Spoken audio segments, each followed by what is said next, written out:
So ayun, quick update lang. It's my 6 weeks now.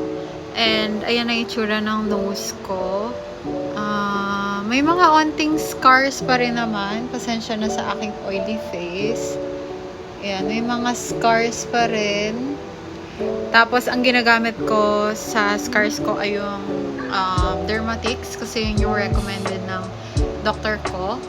Tapos, sa feeling naman, hindi na masyadong mabigat. Like, parang pag kumikilos ka may mabigat dito sa part na to. Ngayon, hindi na siya masyadong mabigat. Tapos, mas nagiging normal na. Nakakayuko na rin ako na parang hindi ako nahihilo. Plus, ayun, ang ginagawa ko naglalakad-lakad lang ako as form of exercise kasi hindi po pwede. Alam ko, 8 weeks pa, pero depende pa rin sa case kasi iba-iba naman tayo ng case ng nose and ng mga nararanasan